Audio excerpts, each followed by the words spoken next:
একটিমাত্র লাইন মনে রেখে আমরা যে কোনো চাকরি পরীক্ষায় অথবা যে কোনো প্রতিযোগিতামূলক পরীক্ষায় 1 মার্ক নিশ্চিত পেতে পারি। লাইনটি হলো কিলাইয়া হাকাইয়া ডাকাত মারিলে দেশে শান্তি মিলিবে। অর্থাৎ একটি লাইন মনে রাখবো, কিলাইয়া হাকাইয়া ডাকাত মারিলে দেশে শান্তি মিলিবে। কিলাইয়াতে কিলোমিটার, হাকাইয়াতে হেক্টোমিটার, ডাকাত ডেকোমিটার, মারিলে মিটার, দেশে ডেসিমিটার, শান্তি সেন্টিমিটার, মিলিবে মিলিমিটার। অর্থাৎ কোনটার পরে কোনটা এটা আমরা মনে রাখবো এই একটা মাত্র সেন্টেন্স বা বাক্যর মাধ্যমে। অর্থাৎ কিলোমিটারের পর হেক্টোমিটার, হেক্টোমিটারের পর ডেকামিটার, ডেকামিটারের পর মিটার, মিটারের পর ডেসিমিটার, ডেসিমিটারের পর সেন্টিমিটার, সেন্টিমিটারের পর মিলিমিটার। আমরা একটা উদাহরণে আসি যে এই বাক্য দিয়ে আমরা কোন কোন ক্ষেত্রে কাজে লাগাবো।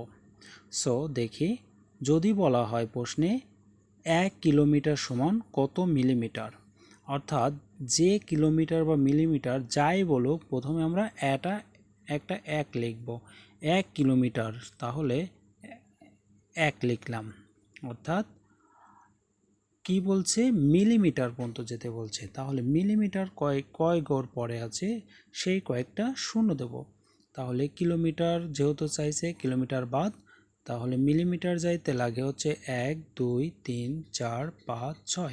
তাহলে এখানে 6টা শূন্য দেব, 2 3 4 5 6। তাহলে 1 কিলোমিটার সমান এত মিলিমিটার। 1 হেক্টোমিটার সমান কত মিটার, তাহলে হেক্টোমিটার, এই হেক্টোমিটারকে আমরা পয়েন্ট ধরবো, তারপরে মিটার পর্যন্ত যাব 1 2, অর্থাৎ এখানে একটা 1 লিখব। হেক্টোমিটারের পরে মিটার পর্যন্ত পৌঁছাতে 2টা শূন্য দিতে হবে, অর্থাৎ 1 2। তাহলে 1 2, অর্থাৎ 1 হেক্টোমিটার সমান 100 মিটার। যদি বলে 12 হেক্টোমিটার সমান কত, তাহলে 1 হেক্টোমিটার সমান যেহেতু 100 মিটার, তাহলে 100কে আমরা 12 দ্বারা গুণ করলেই পাই হচ্ছে 1200 মিটার। যদি প্রশ্নে বলে 5 কিলোমিটার সমান কত মিলিমিটার, তাহলে কিলোমিটারের গড়, এখান থেকে আমরা মিলিমিটার পর্যন্ত আসব।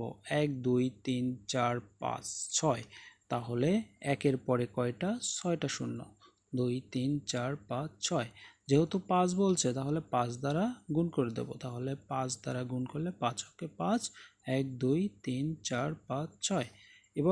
এভাবে আমরা যে কোনো প্রশ্নের সমাধান করতে পারবো। অর্থাৎ যাই বলুক এই সেন্টেন্সটা মনে রেখে ক্রম মনে রাখবো। তাহলে যদি হেক্টোমিটার থেকে মিলিমিটার পৌঁছাতে বলে, তাহলে হেক্টোমিটারকে পয়েন্ট ধরে যত করে থাকবে প্রত্যেকটাই শূন্য বসাবো, 1 2 3 4 5 এভাবে শূন্য বসাবো। এভাবে আমরা যে কোনো পরীক্ষার সঠিক অ্যান্সার করে আসতে পারবো। ধন্যবাদ।